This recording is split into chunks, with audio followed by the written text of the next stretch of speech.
So I know it's not the backyard brawl, but we got football on Saturday, and that'll get everybody's appetites geared up for Thursday backyard brawl. Wow, that's going to be quite the spectacle from Heinz Field, whatever they call it now in Pittsburgh, with, of course, the backyard brawl renewed for the first time since, I believe, 2011, something in that range. It's been a long, long time, about a decade to get these two on the field that should be on the field every year. Of course, we got GBD, Golden Blue Dude. Head on over there to the YouTube channel. Check out the information there, the insight and the breakdown on West Virginia and the nation. Travis Kenobi, last word on college football. This is our West Virginia show that we bring you each and every Friday night, 8 o'clock Eastern time here at the Voice of College Football, edition number 34. And GBD, we're getting there. Oh, man, less than a week, man. Like, you know how when you're a kid, you're like, well, a week from now we'll be on vacation, or a week from now we'll be doing this. Well, I've been doing that this week. Like yesterday at like 8:30, I'm like, man, a week from right now, I'll be at that Risco Stadium, whatever they'd call it now, and I'll be watching West Virginia, making Pitt fans frown. We weren't expecting this. I'm telling you, they're in for a rude awakening. Travis. What's going on? How's everybody doing tonight? We're good. Good. I'm great. We've got college football. I mean, we're starting Thursday, but college football starts tomorrow in earnest, Man. right? Yes. That's a good little warm up on Saturday. I'm not going to say I would normally be too psyched about any of those matchups if they were played in week 1 through week whatever, but in week 0, anybody with a pulse that's got shoulder pads on that's hitting somebody else, I'm in on it. Absolutely. I'm going to be watching college football from noon all night, all the way through the day. I'm going to be watching somebody play. Right. That's like in 2020, and I've told this story multiple times. In 2020, I was so amped up for college football, and y'all got to remember that was the year that we didn't know if we were going to have college football because of the pandemic. And so the first game was Central Arkansas versus Austin Peay, 2 FCS schools that I didn't give a crap about. Don't care. Watched it, and it turned out to be a good game. Yeah, that's cool. Yeah, tomorrow we actually have a Big Ten conference game. Right, hey, look who it is. We have Jimmy Touchdown and Florida Gator. They were having a conversation on my live show a few minutes ago. I encouraged them to come over to this live show, and it looks like they popped up. They've already started their conversation in your super chats. Oh, boy. Here we go. Jimmy Touchdown, final score.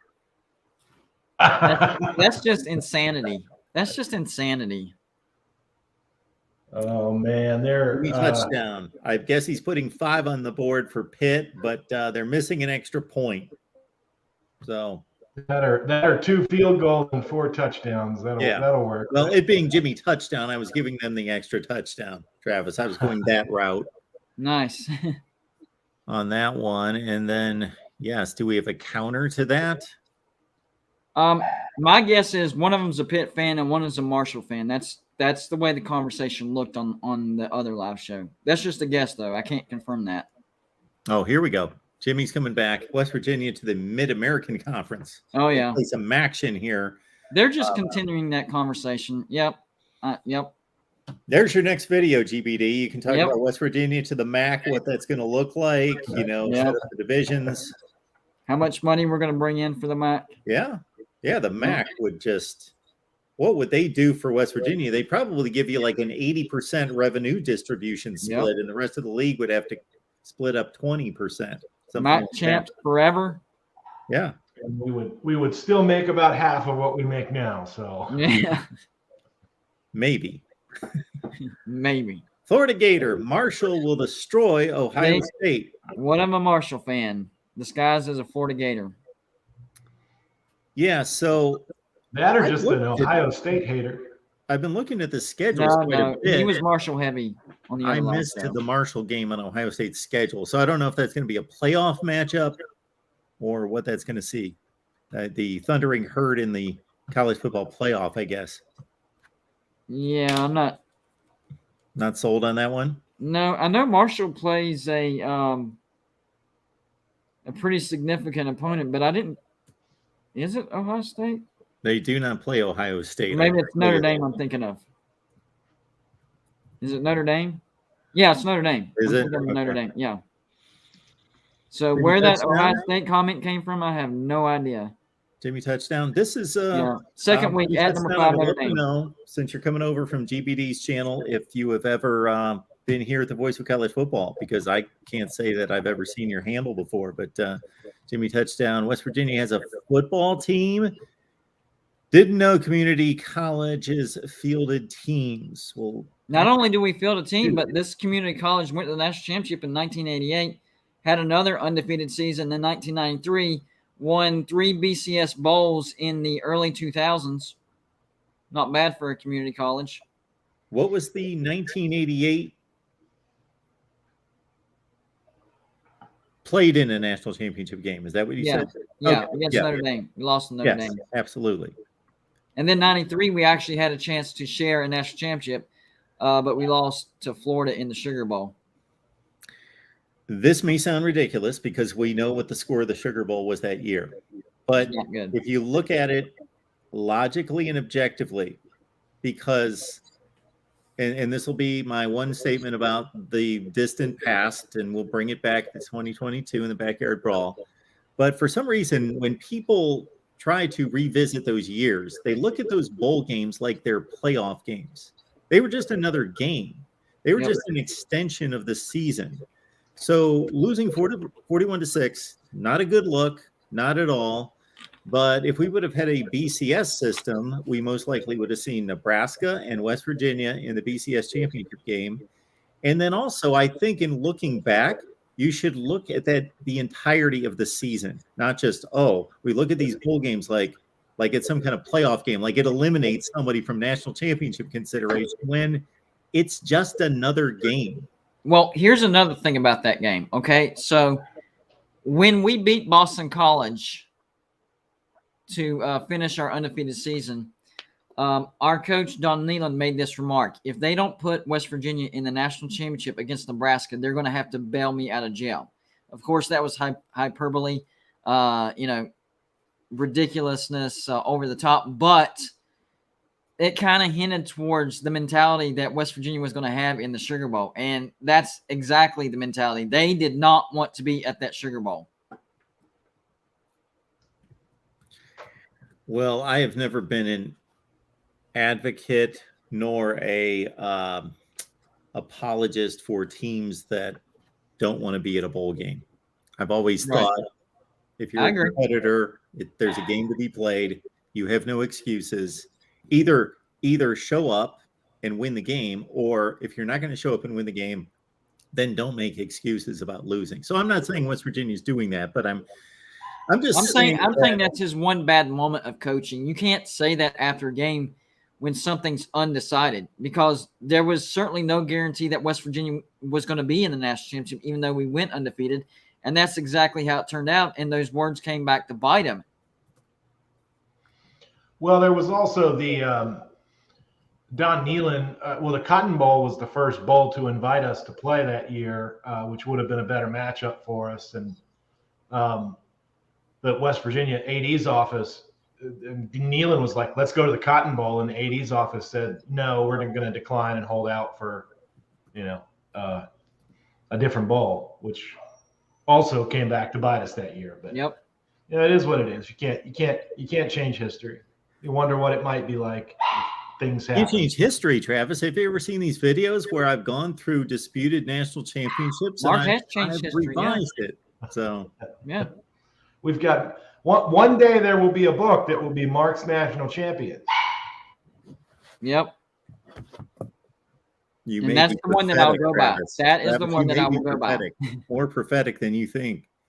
All right, Jimmy Touchdown. Brian Kelly left Notre Dame because, this is another thing. Jimmy Touchdown unveiling the truth out there. Like There was all sorts of conjecture. Why is Brian Kelly leaving Notre Dame? The money, better recruiting, wants to challenge himself in the SEC. Nope. He was looking at that schedule this season. Marshall. Yeah, it was Marshall. Okay. All right. Well, there you go. There's the answer. Jimmy's back at it. Hit Cole Pennington, 2023 quarterback rating 210. Now he's touting the. Oh, yeah.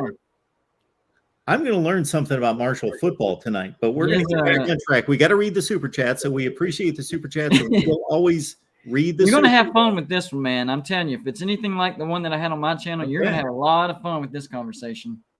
I can only think of maybe 2 times that I didn't read a super chat because one was so like punched so many like horrible buttons that you don't punch. Yep. You know, that it couldn't be read.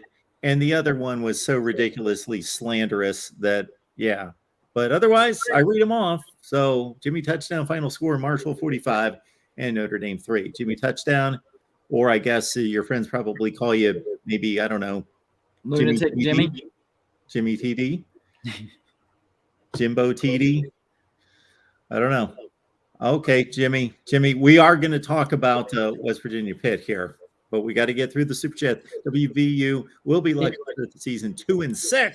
He's going to try to guide the conversation. I'm going to tell you that right now. Can't let that happen. So Keaton Slovis was officially named the Pitt starting quarterback just a few days ago, but it was a quarterback battle, but it landed the way we all thought. And now we've got, Chris, as you were telling us before we started to record, Pat Narduzzi making just he's filled up the off season with making strange remarks. Yeah, about different topics. He's kind of lost it, to be honest with you. But the latest one is the advice that he's given to the fans is don't drink too much. So it's kind of like a parent telling a kid, don't do this. What happens? They do it. So now we're going to have people who are already going to get drunk that now are going to get just absolutely wasted now, just because he said that. Yeah, well, but that being said, given the passion that the fan bases have, the passionate hatred that the fan bases have for each other, yep, maybe that's what he meant. I don't know. It's kind of the opposite of somebody like, Saban saying, we need our students to be loud and proud. I mean, this is his first backyard brawl. I mean, I said it in, before we went on.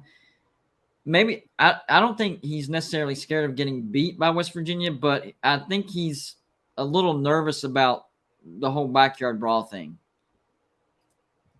as far as how intense this is going to be. I think he's starting to realize just how intense this rivalry is.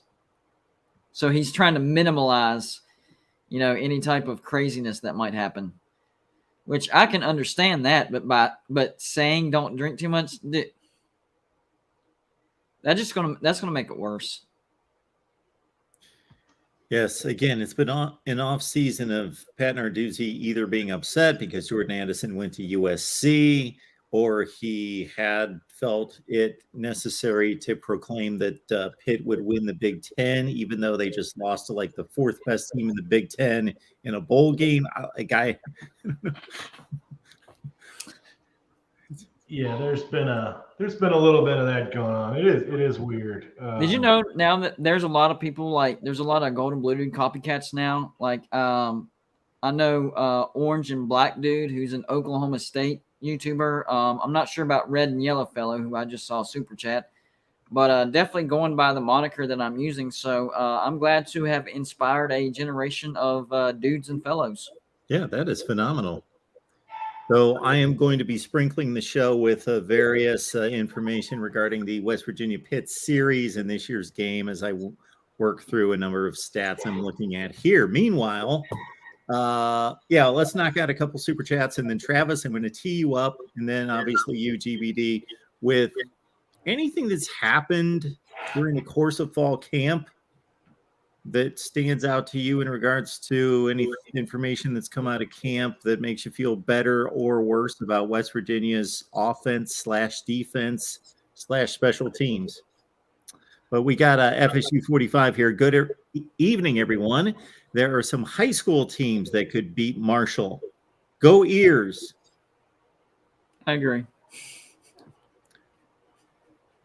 Do you guys typically go with the Go Ears?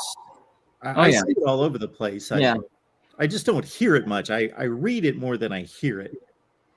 Oh yeah. Oh yeah. Yeah, sometimes. I mean, I'm more of a let's go and let somebody respond Mountaineers, but that's my thing. Yeah. Usually in typing conversations is where you're going to see the ears a lot. Okay, yeah. Judicial protest. We're going political here. Pitt is MAGA, unlike West Virginia. Oh yeah. That's actually like objectively the opposite of the truth, given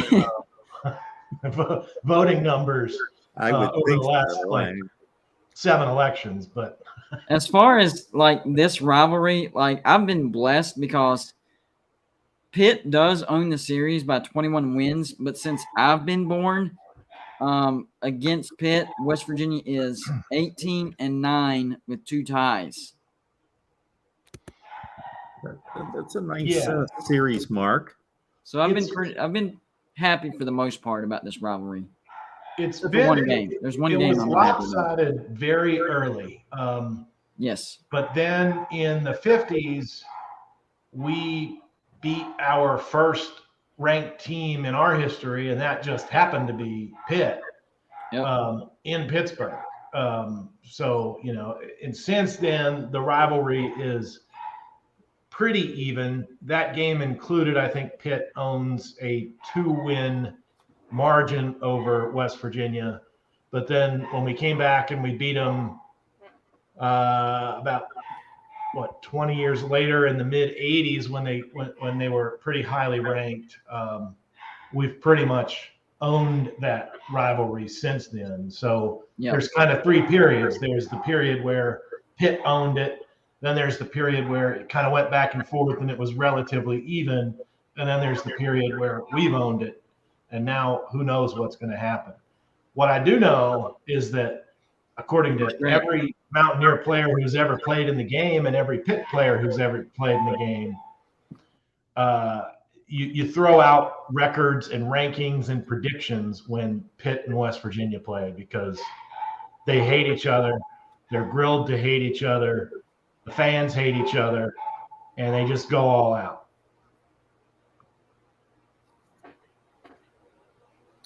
So yes, and I would bet that since the mid to late 1980s, that whatever 7-5 is anybody great at math? I'm pretty decent at math. It's about a 58 winning percentage. Hey, Mark, will you do me a favor and throw me that super chat from Jimmy Touchdown on the screen? Yeah, I'm probably way behind here. Here we go.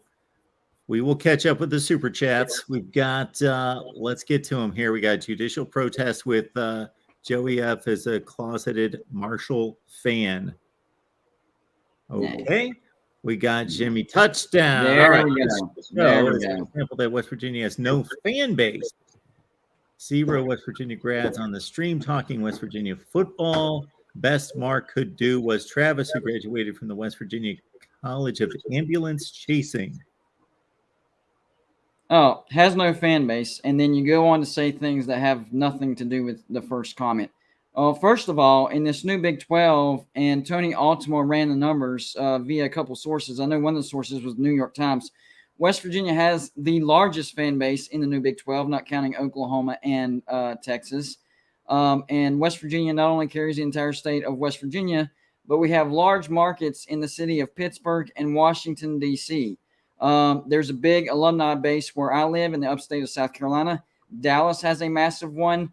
I know Cincinnati has a big one, and there's a lot of alumni bases outside the state of West Virginia. In fact, West Virginia is number 13 in the nation when it comes to percentage of fan base that live outside of the state of West Virginia. The one thing that hurts West Virginia as a state is the economy isn't good. So a lot of West Virginia fans who are born in the state of West Virginia move outside of the state to find a better living situation, myself included. That's why I live in the upstate of South Carolina. But I still go up and see, 2, 3, 4 games. This year I'll probably see like 5 games up there. because I still love my Mountaineers, even though the economy's not so great. So to say that the fan base is not very big is just ridiculous. I think nationally we're actually number 34. So try again. Yeah, it might be higher than that. And Jimmy, if you ever need an attorney, I do the opposite of ambulance chasing. I defend folks. So should you ever need one, more than happy to give me a call. I enjoy what I do. I graduated from WVU College of Law. So yeah, I am a WVU grad.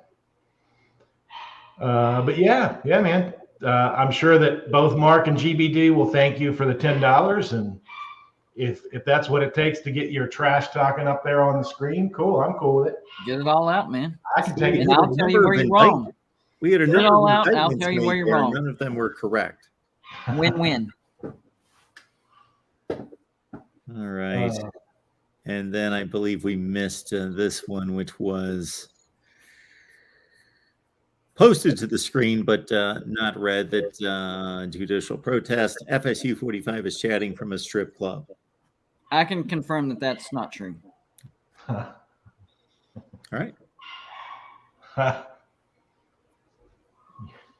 The last time these two teams got together was 21-20 ball game in 2011. That was You a guys good one. recall that one? Yes. Yeah, it was too close for comfort. Yeah, I was a nervous wreck the entire game. Not gonna lie. That's why I'm hoping. Like, I don't expect West Virginia to blow out Pitt, but because of all the changes in the offseason, I do expect West Virginia to win by like 10, 13 points like that. So I'm hoping that they can build that small cushion in the beginning and just maintain it. That way, it's not a nerve-wracking game. But I know it's going to be the opposite. I know this is going to be nerve-wracking. I can feel it. Yeah, I think. That's how these games go a lot of the time. It's been relatively rare that there's been a blowout. Yep. So, history tells us it's probably the same. That's just how these rivalries go. The only rivalry that doesn't necessarily follow that would be Clemson and South Carolina. There are some times where Clemson absolutely obliterates South Carolina. All right, we'll pick off a couple super chats here, and then we'll get to the just the question about how you think the Mountaineers are trending here in August. Red and yellow fellow.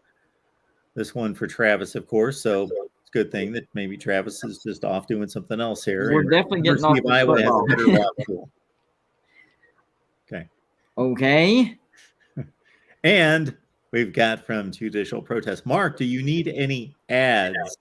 Man, that's a loaded question.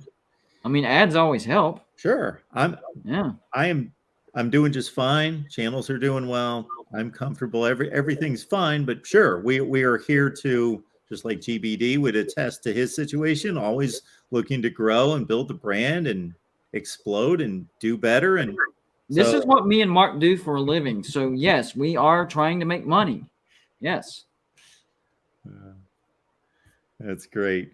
All right. I don't need the money because I chase ambulances all the time. Yeah, this guy's the money bags of all three of us right there. Absolutely. We're definitely not talking about football, are we? No. So let's get to it, Mark. You asked the question. Yes, the question was basically, with all the information you could gather throughout August and the video clips, everything that you could source, your thoughts about West Virginia, and did you pick up more negative or more positive in regards to how much better or worse you feel about this football team today than you did, let's say, 6 weeks ago? For me, it's, it still has to be proven on the field, right? But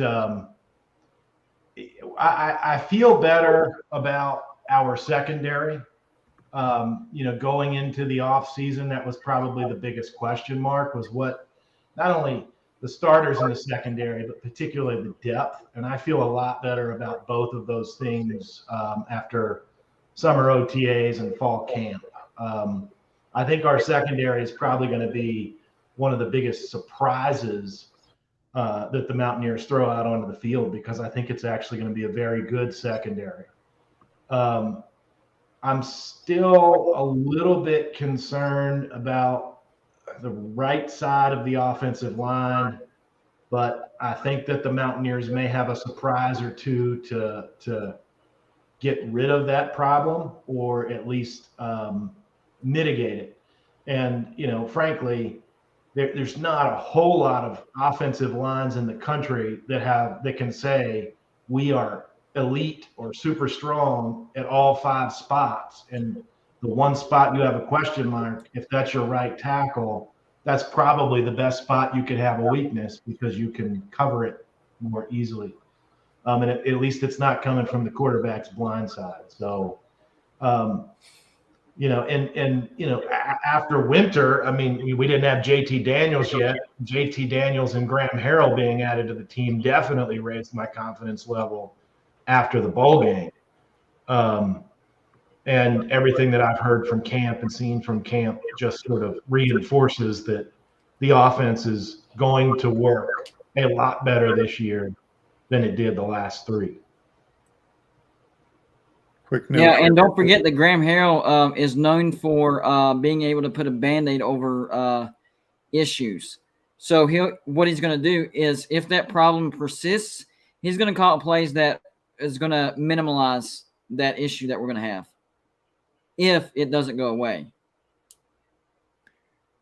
West Virginia fans, if you want the best in written form, you follow Travis. Last Word on College Football again. We'll pull up the banner here again. Travis Kenobi, Last Word on College Football. For your video needs, get on over to GBD's channel, Gold and Blue Dude.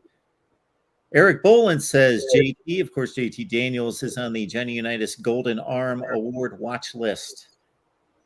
If JT Daniels stays healthy, and I'm talking at least 90% or above, West Virginia has a legitimate shot of having a 10-win season. Like, legit shot. I saw a prediction from I forget where it was shared, but it was on ESPN, and they said that they were talking about sort of the goods and bads and the potential goods and bads of each team, and they talked about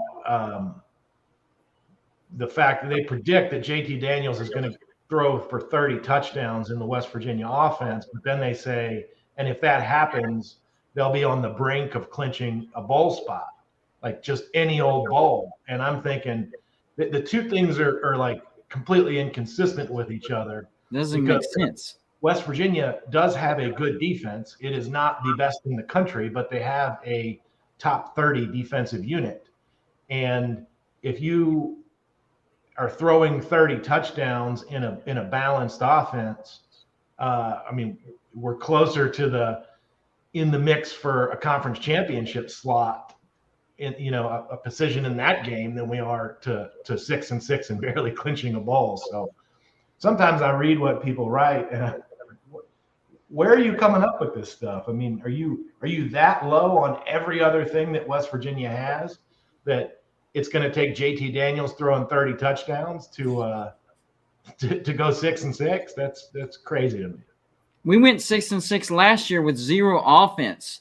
So he's saying if JT stays healthy and throws 30 touchdowns, we're the same team as last year. That common sense tells you that I would say at least 2 wins better if that happens. But to me, I think we're more of a 10-win team if JT stays healthy throughout the entire year. I mean, our offense was beyond bad. It was a liability. Our offense was a liability last year, and we still went 6-6. Well, and to put it in perspective, Jarrett Dagey threw for 19 touchdowns last year. If you add 11 touchdowns over a course of a season, that's an average of 6 points extra per game. 6 points extra per game is the difference between 6-6 and 8-4 last year. Like right off the bat, 2 of our close losses aren't losses anymore. Yeah. So I don't know where he's coming from. Well, on top of that, Graham Harrell, whenever he's gone to a new school, that new school has jumped 8 to 10 points per game as far as averaging points. If you applied that to last year, West Virginia goes 11-1. Before we continue real quick, I'm going to cut in on a statement concerning the Super Chats coming in. We always appreciate the Super Chat contributions. However, all right, we will need to add another category, I guess, to race, politics, gender, occupation. Well, let's take occupational slams out of it. We're going to stick to football, especially when the occupation does not relate to football. I think I can speak for GBD and myself. Our occupations deal directly to the product here. If you want to slam us, if you want to go after our integrity here on producing videos and live streams, that's fine. We can take it, but let's be professional. Let's be classy. Let's state it that way. Let's have a certain level of class here, and we'll continue from there. All right, but we appreciate the football discussion. Yes, the football discussion. We're trying. Yeah, but I appreciate you saying that, Mark. But I have about 24 lawyer jokes that I have at the ready, and I like all of them. So okay, that's always your call, Travis. By nature, we've got thick skin. I mean, we have to do it because we're often getting yelled at for our clients. We're being the one in the face. That's why I saw my checklist at the beginning of my videos. Big one. All right, we'll give you that. Certainly, that's your call, Travis. All right, Jimmy Touchdown. Jimmy Touchdown scored over 50 touchdowns in his college career. The only touchdown Tim Prangley scored. Tim Prangley, regular viewer, both GBD and myself, great USC fan. Scored at USC, was with the Glee Club. You know what the great thing is? This trash talk stops one way or another a week from right now, from right this moment. And I'm going to be the happiest person in the world a week from now. I know it. I don't know. If it's a close game, both fan bases have a tendency to blame referees for things that happen. So. Well, I'll let them blame the refs all they want, but I'm just going to be happy, and this 6-6 nonsense is going to go out the window. Well, we could beat Pitt and still go 6-6 theoretically, but I don't see it happening. Yeah, I mean, if we beat Pitt, then that's going to change a lot of people's minds. Yeah, no, I think it will. Based on when we beat Pitt. Yeah, this is not a typical season opener. This is going to set the trend, set the vibe. Obviously, it's going to be an important win on what I would consider probably the third or fourth toughest opponent without grinding into the schedule for each team, something in that range. Yeah, I think that's right. And there's a lot of attention because at one point it was like the third or fourth longest running consistently running rivalry in the country. And I mean, people want to talk to me about it. They're like, you're a West Virginia fan. What do you think about Pitt? What do you think about the backyard brawl? We're excited to see it come back. And these are, fans of Georgia and Georgia Tech and, schools that are in the area that have no interest in what West Virginia football normally does. So it's a good game, and it's a good way to sort of start the college football season. That's for sure. Oh yeah. When this was announced, I was beyond excited. And it's not just a couple games and then we're done for another 20 years. I mean, we do take a small break, but then there's going to be more games that we know for sure after what is it, 2-year break or is it a 4-year break? I have in my mind that it's a 4-year break between the home and home. Yeah, that's what I thought. I could be wrong about that. I'll check here. And then depending on conference realignment, it, might go back to every year. Jimmy Touchdown with Pitt's passing game is going to air it out against the West Virginia defense and likely hang 50 points on the ears. More nonsense. Boy, how many times did we give up 50 points last year? I don't. We haven't given up 50 points since Dana Holgorsen. Well, I know West Virginia didn't give up 50, but I don't think. Are you saying Pitt did not score 50 last year? No, he said Pitt's going to hang 50 on West Virginia. West Virginia hasn't given up 50 points under Neil Brown. Yeah. And for as good as Pitt was on offense last year, they may have scored 50 once. Yeah. I'll double check that. West Virginia will be 2-6 at best to start the year. We've heard that a few times. Okay. GBD, how about we split the middle? After it's actually a 4-game series with Pitt, so we play them 4 years in a row. Then there's 3 years off, not neither 2 nor 4. I knew there was 4 in a row, but I thought the gap between the 4 in a row and the next was 2 games. So it's 3 years, not 2 years. Yep, and then it's 4 in a row again. But of course, you're right that a realignment could change all of that depending on exactly how it shakes out. Gotcha. All right. Yeah, Pitt actually scored 50 on some really bad teams last year. I should have remembered that, but nobody with a pulse. 51 on UMass, 52 on Georgia Tech, 54 on Duke. There you go. Who did West Virginia score like 60 some on? It was our FCS opponent last year. So, I mean, anybody can do that. Yeah. Yeah, UMass. Either 50 some or 60 some, something like that. It happens against FCS. UMass is one of the worst FBS teams, and Duke is maybe the worst Power 5 team. I don't know. Well, not last year. Kansas was actually a little bit better. Vanderbilt was pretty bad, though. Yeah, they both were. All 3 of them were. Yeah, I believe 2-10 was the record for all of them, and none of them won a conference game. And Pitt did lose to Western Michigan the same day we beat Virginia Tech. That was a great day last year. Did Brett Yormark, the new Big 12 commissioner, make a complimentary statement about the West Virginia facilities? According to Eric Bolin, he did. Yeah, not just complimentary. I mean, he praised it. Yeah, there was a video done, him going through the facilities, and that's what he said. I mean, he's going through the Big 12 facilities, like the new Big 12 facilities, not including Oklahoma and Texas, and he's probably not that far off the mark. I mean, we've recently dumped out of the schools, we've dumped the most amount of recent money into upgrades into our facilities. So they should be better. Otherwise, we need different contractors doing those projects. Oh, man, that was a curveball there, Travis. Well, But good point. That was a good point. I just wasn't expecting it. But yeah, that was another reason why JT came to West Virginia. He was absolutely floored by our facilities.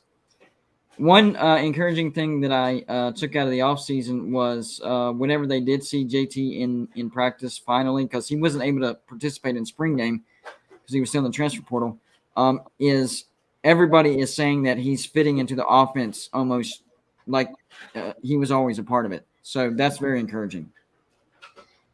Yeah. I do, it's funny because everybody expected Neil Brown to officially name a starting quarterback on Monday. And I guess as of that moment, Pat Narduzzi had refused to name their starting quarterback. So Neil Brown said, well, fine, I'm not going to name my starting quarterback either. And there are some people in the fan base who continue to say that means we don't have a starting quarterback. And I think that everybody here, I know all 3 of us agree that JT Daniels is the starting quarterback, and nobody should really be fooled by this. But yeah, I mean, Neil Brown says about JT Daniels, he's the smartest quarterback he's ever worked with. You don't say that about somebody who's not going to be your starter, I don't think. Yeah. Unless, he's a really smart quarterback, but he can only throw 2 yards. That would be a different story, but that's not JT Daniels' case. Sir, UTAAA, what does Mark predict for West Virginia? Let's hear it. 5-7. So then later, Ferris, our Michigan fan Ferris, who joins us on a regular basis, we always appreciate Ferris, claims that I said West Virginia was going to go 6-6. So I released prediction videos for about a dozen teams. West Virginia was not one of them. So I could go to my notepad here and show you. I know I got to hustle to unveil. I was actually going to blow by week 0 thinking, okay, I've already sent out my Nebraska prediction so everybody knows where I stand on Nebraska. Florida State's going to win over Duquesne, and who else is out there? North Carolina taking on Florida A&M. I was going to release my season predictions next week and do a big extravaganza there, but so I wasn't too concerned with blowing through week 0. But no, I haven't been official there on West Virginia. So you want to hear 5 and 7? Florida State fans were not happy with my 6 and 6 prediction the other day on. I have them at 6 and 6. Good prediction. Good prediction, but they shouldn't take it lightly because I said 5 and 7 last year, and they were all mad at me, and they went 5 and 7. All right. So good stuff coming in from the chat here. We love it. So, yeah, we're going to have a lively show next week. So, Chris, you're going to be at the game, correct? GBD at the game. I'm going to be in West Virginia at the time. So there's going to be some phenomenal going to be in West Virginia at the time. So there's going to be some phenomenal content that leading into the game, obviously post-game, all that business with GBD. So make sure you get it because this is it's going to be a fever pitch on Golden Blue Dudes channel with the Backyard Brawl. So that's going to be phenomenal stuff. And then we should have a great show. We'll miss you next week, GBD. You can't make it, right? Yeah. Can't make it next Friday, but we should have a great show. Hopefully Coos can make it, and we're going to be just fresh off a fill in the blank. These guys say West Virginia win. Yep. My picks are on Patreon. So they're locked and sealed, but there they are. All right. You know, I have found myself this entire offseason after the JT Daniels signing about to ask you guys, JT Daniels is the best West Virginia quarterback since, and then I get to about right there, and then I'm like, well, duh, Will Grier. Yep. So I don't even ask the question because Will Grier was one of my favorite quarterbacks to watch. I would say in like the last 5 to 10 years of college football. I just think, I know he didn't translate to the NFL, but as a college quarterback, man, he could sling it. If we would have had a halfway decent defense, not even great or elite, but just a halfway decent defense, that would have been a 10-win season easy. Our defense was terrible that year. Yeah. Well, I mean, Greer, like he had moxie, and he was a really likable character, right? I mean, you're right. He was fun to watch. And our offense was fun to watch then too. And then, since then we've had 3 years with, Austin Kendall for 7 games and Jared Dagey for the rest. And it really has not been exciting to watch since then. But, West Virginia has been notorious for some really high octane offenses over the years. And I think we're getting back to it. And you will witness the birth of that on Thursday. Oh, yes. Absolutely. And that's, like I said earlier, it makes me laugh when people predict West Virginia going 5 and 7 and 6 and 6 because we did that last year with a non-existent offense. So that's people literally not factoring in that our offense is going to be better. I don't know, how much better. I think significantly better, but at worst, even just a little bit better, that would at least equal 7 and 5 right there. 6 and 6, 7 and 5. I'm thinking significantly, so I'm thinking more like 8 and 4, 9 and 3. How much are you guys concerned about this, and how much does this weigh into the probability of a off season or a down season versus what you guys are expecting to be anywhere between 8 and 10 wins? Let's say that there's always chance that the quarterback gets hurt. Yes. Some teams are stocked with another guy that is somewhat close to as proficient, talented as the starter. Usually as talented, let's say, if it's a really big program, the guy's going to be just as talented. He's just less experienced, and therefore he doesn't have the job. But with other teams, obviously, there's a significant drop-off. So there's always that chance. Any quarterback, Bryce Young could get hurt. God forbid, could get hurt, miss the season. But so this could happen to anyone. But obviously, JT Daniels has a history So, how much more are you concerned considering the JT Daniels history? I'm not as concerned because here's the thing, and I said this earlier on my live show. If you look at Georgia, they have a bad history, especially under Kirby Smart, when it comes to injuries, when it comes to offseason. I mean, a lot of wide receivers get injured. They've had running backs. I mean, a lot of injuries. And then last year, JT Daniels gets injured in the regular season.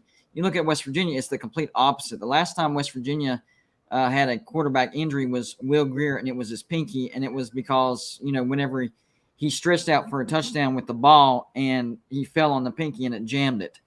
So I'm not as concerned with the injury possibility as most people, because I know West Virginia is good at taking care of their players. I don't know what the difference is in strength and conditioning, but the thing with Georgia is they recruit at a high level. So maybe their mentality is, maybe we don't have to take care of our players as much as everybody else, because they just keep trucking in 5-star after 5-star after 5-star. So maybe they're not as concerned with their players' health as West Virginia is. So I think West Virginia is going to be a lot more careful with JT Daniels. I think the preparation is going to be a lot more careful. So I'm not really – I mean, there's always the possibility of injury because of his history, but West Virginia also has a great history with prevention of injury. So my concern level is not as high as most people. Well, and I would add to that and take a different angle that Graham Harrell is kind of the young quarterback whisperer. I mean, Keaton Slovis, if you look at his true freshman year coming in to replace an injured JT Daniels, played absolutely lights out. It was the best season of his college career. He has actually regressed since that season. So Graham Harrell has a good history with inexperienced young quarterbacks. And we, behind JT Daniels, that was the problem before we got him, is that we're facing a huge question mark at the quarterback position because, in order to get recruited at a Power 5 school, you have talent. There's no doubt about that. But will that translate? Will the game slow down for you? Will snaps and experience bring that out, or will you fade away from it? And that was a question. But now that we have Graham Harrell and we have guys learning from JT Daniels, who is obviously a very smart and talented quarterback, I'm less concerned from a regression standpoint if JT Daniels does get injured. Will there be a regression? Yes. I mean, you lose a veteran guy who's been around the game for 4 years. Absolutely. But how bad of a regression will that be? I don't think it would be bad enough to significantly jeopardize our ability to have a season this year that is better than the one we had last year. Sir UGA says, so an unranked WU is going to blast a 17th ranked Pitt, LOL. Well, I didn't say they were going to blast them, but I think they'll win comfortably. But I mean, that's just like last year whenever unranked Stanford absolutely blasted number 14 USC. I predicted that. I was called crazy. In fact, there was a few YouTubers, and you might know one of them, that said that if you use Golden Blue Dude's pick of Stanford whooping USC, then you're addicted to losing money, when in fact the opposite happened. So you really can't go by rankings in the preseason, especially when Pitt lost Jordan Addison and Kenny Pickett. They are not the same team as what they were last year. Their defense is going to be good, but so is West Virginia's. I think the difference in this game is going to be offense. And as far as a road game, it's not that much of a road game for West Virginia. They're expecting at worst 70-30 split, but some people are talking a possible 60-40 split. To your point, GBD, we just saw the AP preseason poll released here with 25 teams. I went back and looked at last year's preseason rankings. 13 of the 25 did not finish in the top 25. You could almost throw darts that well. And an unranked team made the playoffs, Michigan. Sure. Finished number 3 in the country. Yeah, unranked. Almost the entirety of the teams in the teens between 11 and 20 or so in the preseason top 25 were nowhere to be found. Florida, LSU, a lot of other teams, Penn State and others. Question here. And even smart people are wrong sometimes. I'm not calling Peyton dumb for predicting West Virginia to go 6-6, but even smart people are wrong sometimes. Yeah, we're all wrong at some point. That's what's funny. Anytime I get blasted for making a prediction, I'm like, go find the person who never misses a prediction. Go ahead and follow them. Just make sure, is that the guy that never misses a prediction? Okay, sure. Well, in Pitt, Pitt is a good example of this, by the way. Pitt was unranked to start the season last year. Right. It sometimes, and they really weren't very good the year before because they were 6-5, right? So sometimes it's you lose a bunch of one-score games the year before you finally break out. What was the Bobby Bowden mantra? You start out losing big, then you lose close, then you win close, then you can win big. And last year we were losing close. This year it's going to switch over to winning close. It's a progression, especially in a game of inches, where inches literally do make the difference between first downs and punts and touchdowns and field goals and missed field goals and made field goals. I mean, it's often a difference of one or two tweaks that would be the difference between a team being 6-6 and a team being even 9-3 sometimes. So I don't, I don't buy the logic that it's like it's rankings are not a good starting point, not at all. Impossible for an unranked team to beat a ranked team in week one because why? The AP said so. I mean, the AP is basing everything on last year and where teams finished, and then sort of factoring in a little bit what happened in the off season, and then sometimes in cases like Texas always is like a top 10 team to start the season, and we see how that's gone over the years. I'm not saying rankings are a joke. I'm saying preseason rankings are extremely unreliable. Once we get to when the college football playoff rankings start coming out, those are a little bit more of a telltale sign of what to expect.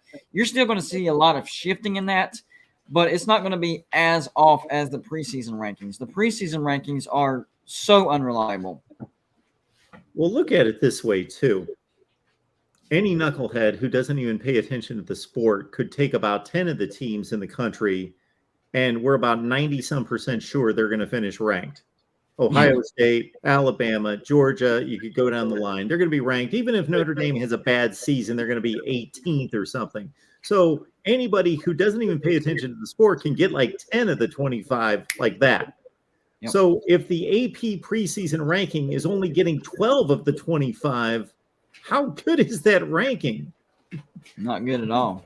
Because about 10 of them are easy. Anybody can get. I'm actually surprised that the preseason doesn't have Tennessee ranked. I think Tennessee will finish the ranked team. Yeah, I am surprised too. And I think Ole Miss is going to finish higher than number 21. I think that's way too low for them. Was trying to do some research. It's kind of both of those things kind of act as evidence that we're really, at this point, we are guessing as to what's going to happen, and games still need to be played. But it's just, again, like you guys, I'm not saying rankings mean nothing, but to say that rankings mean everything is also wrong. Absolutely. I would say rankings I would say the preseason rankings mean nothing. Yeah, I would go as far as say that. Yeah. Well, technically they do mean nothing because the teams have to go out there and back it up. But are they based on some evidence of those teams being good in those programs? Obviously it is. People are smart enough to know, Georgia wins every year. Okay, we should rank. What was Georgia's preseason ranking last year? I had them. They were I had them finishing with one loss, winning the national championship. But preseason, they were what? I know they were top 10, but they were not number 1. I think 5. 5, yeah. So if if the rankings were correct, then they should have started out number 1. Does anyone recall week 1, Virginia Tech was a double-digit underdog against number 10 North Carolina. Won that game by a touchdown. And then they got ranked, and West Virginia beat them. Yeah. So it happens. Topsy-turvy. That's you know, the any given Sunday rule applies. I mean, don't get me wrong, rankings are fun, but they're not reliable until at least halfway through the season. Well, and that's especially true in the. I mean, I know people don't like and kind of want to ignore transfer portal and what that does, but in the transfer portal era, when you know routinely even the best teams are losing 12 to 15 guys off their roster every year and building back sort of, you know, 60 to 70% from high school recruits and the rest from transfer portal, a team's entire identity can change in an off season, and entire position room identities can change in the off season too. And I think that's, again, what I said about the secondary in my first remarks to answer Mark's question. West Virginia's secondary is going to be a lot better than people think because of that identity shift. Yep. Quick question for both of you. Let me ask you something real quick, Mark. If I was the type of YouTuber that just spewed out nonsense, would you have any type of affiliation with me? No, sir. No. Okay. Just wanted to clear that up real quick. No, sir. I do not do that. You probably have the same thing happen to you from time to time where a viewer will say, what about them? Or what about them? And they said this and they said that. What do you think of that? Yeah. And Exactly. my response is basically, I go by my personal interactions with that individual, what I see out of them. If I believed every little thing out there, number one, nobody's perfect. I've said things that were off. I misconstrued something, whatever. When you talk 30 or 40 hours a week on here, you're going to say some things that aren't quite right. So I will say, you know, I can only go by my personal interactions and then what content I've seen produced, but then I'm not going to listen to every little criticism all over the place because people have the same criticisms of me. So, yeah. And nonsense is going to happen, but it's not like on purpose. It's like, well, that didn't work out. Absolutely. It's that not didn't turn out the way that I thought it would. And I hope people, I made a comment about this the other day. I hope people are understanding that when you do, I think I can speak for all three of us, that you have at some point been thinking about a particular player and you know this player like the back of your hand, but you slipped on a name and you said Matt Smith instead of Mark Smith but you know that player, you just a typo of the mouth and people will go crazy. And yeah. In fact, I was in a chat with somebody today, and when I was talking about, I meant to say JT Daniels, and I just said Fields. It just came out. Oh, yeah. Yes. I think we all know that. No, you know no, you can't do that. You can't do that. Wait, do that. West Virginia got Fields? Let's go. Like, you know. But, and if they're just joking, great, just funny. But if you get this, like, oh, he doesn't know who JT Daniels is. Okay. You know, sometimes I'll get something like that when I misspeak and I'll be like, seriously, if you've watched me for a certain length of time and you don't think I know who that individual, are you kidding me? Seriously. So the biggest thing that people throw at me are my conference realignment things. Yes. And they say prediction. Why they call them predictions, I don't know, because I am not predicting anything. It's basically impossible to do that. It's a very fluid situation. What's true today might not be true tomorrow. So I look at what I'm seeing, what's being told to me, and then I present scenarios to my viewers and my listeners, and I say which one looks the most likely to you. So that's a great point that you make, because you roll those videos out. They're very popular. People enjoy them. Knew that was I'll going to hear happen, by the from way, guys. people. I see it. I see I'm it. sorry, what's that, GVD? No, I was just making a comment to the comment section. You're good. And people will make comments to me, and they'll want me to justify them or criticize them or whatever. And I'll just say, I didn't see it. I see the headline. I know GBD. But I state basically exactly what you just stated. I know, because I've seen some of them, that he's presenting possibilities. He's presenting Okay. scenarios. He's not making a prediction. I've done the same thing. I've basically said, and we do it based on what I've seen out of you and myself. We do it in very different ways, but in some ways it's very similar. I'll run down, okay, these are candidates for the Big Ten, Clemson, Miami, Florida, whoever.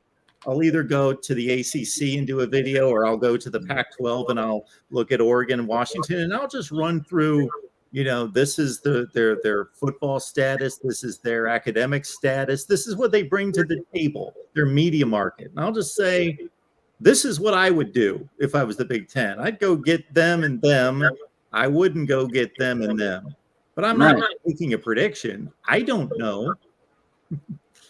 Well, in fact, the schools, like we've talked about before, with Tony on here, every school not in the SEC and Big Ten is having conversations with multiple people at the same time. The schools don't even know what's going to happen in 2 years. Right.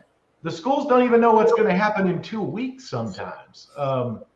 And the number of people in an institution that are actually having the types of conversations that could lead to a new conference or a changed schedule or something like that is very narrow.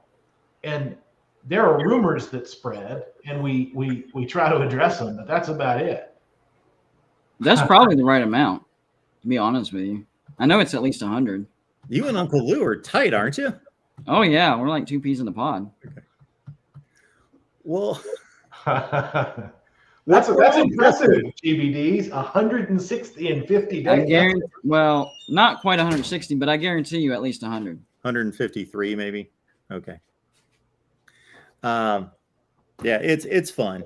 We got Uncle Lou here. Uncle Lou does his thing. GBD does his thing. I do it different. We all do it a little different. And hey, we're all good with each other. And it's good, that's the whole point of this. If we were all exactly the same, then to be honest with you, probably none of us would be successful, because none of us would be sticking out of the crowd. You have to be different somehow. Well, how boring would it be to just have, I tell my kids this all the time when they get somebody who, they're both in middle school, right? So kids are starting to really throw jabs at each other. Like, you're weird. No, you're weird.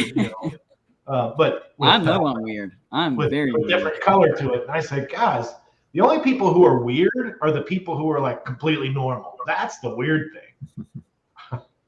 Yeah, and who wants to be that? That's like this boring. It's screw that. Exactly. And I might be the most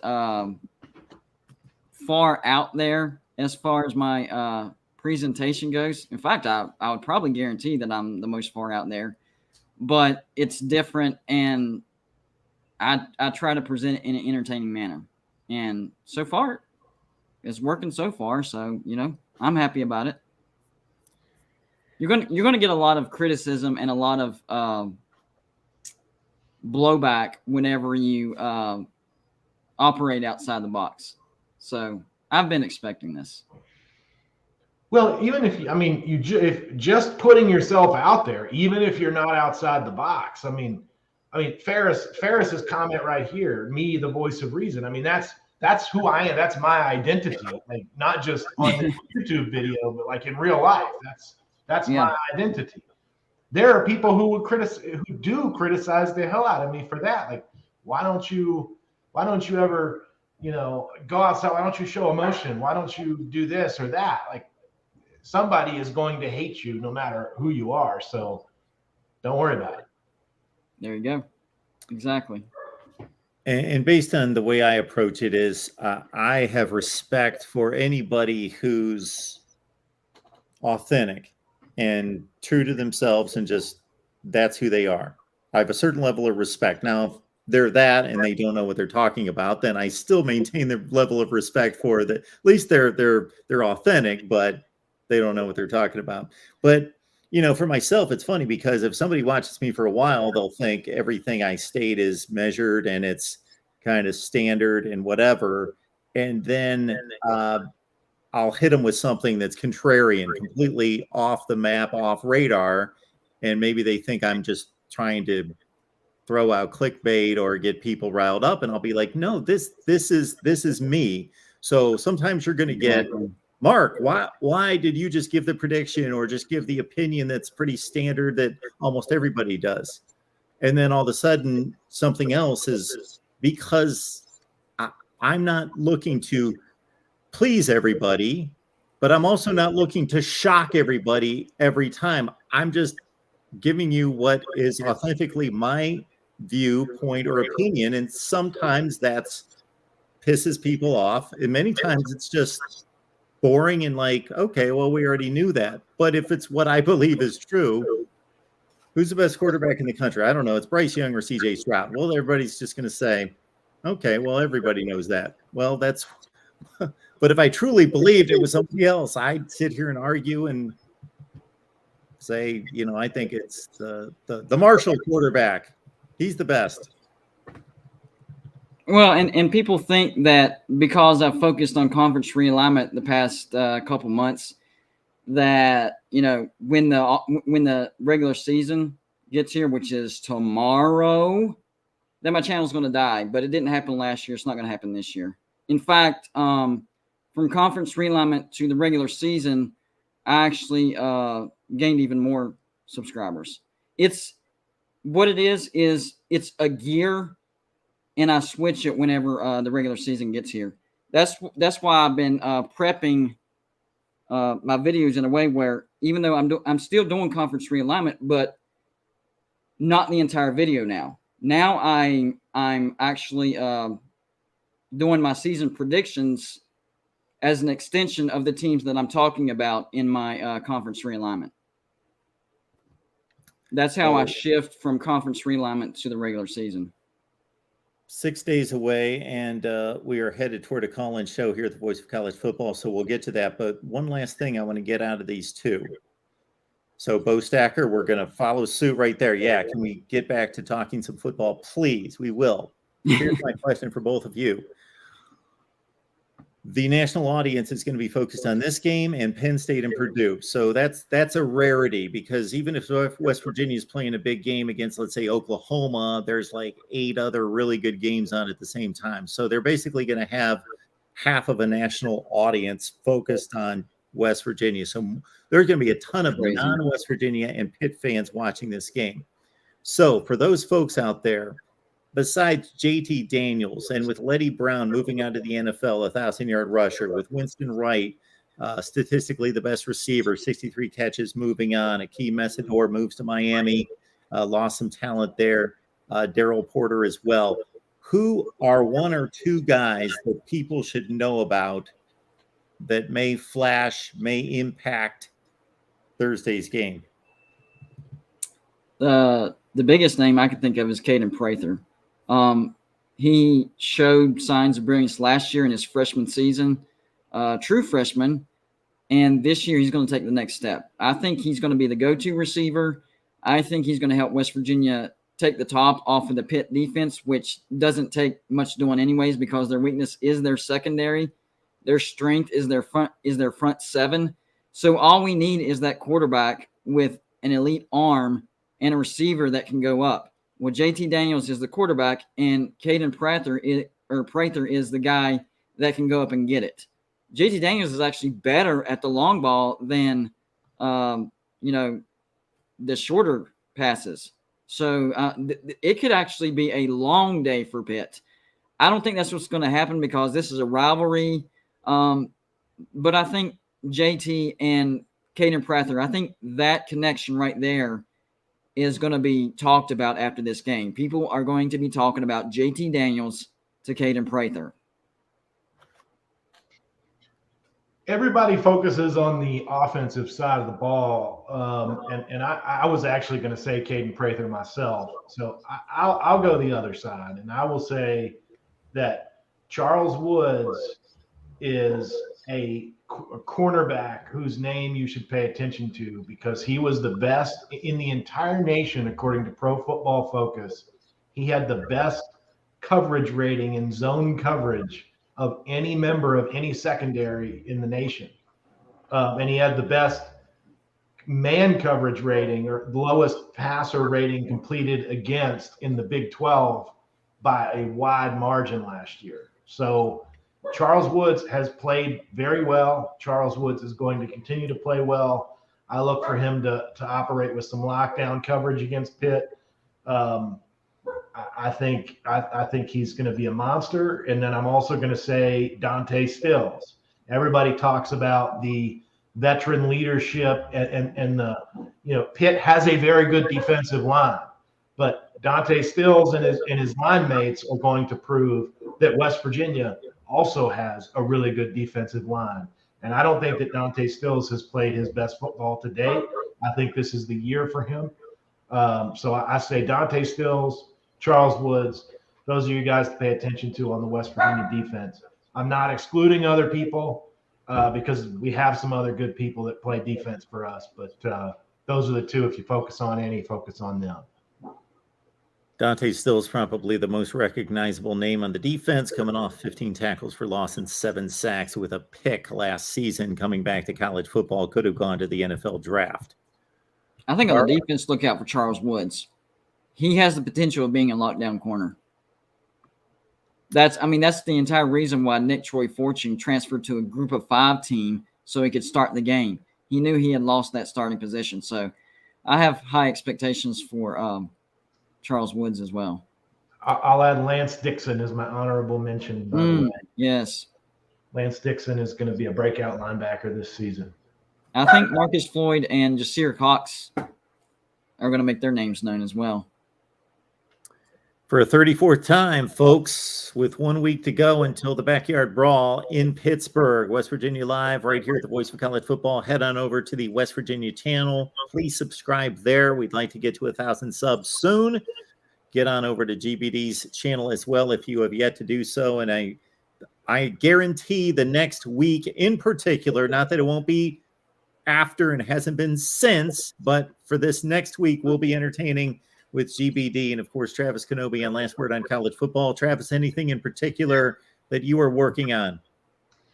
Just doing the preview, and then I'm doing a write-up on a show that Mountaineer fans will be interested in.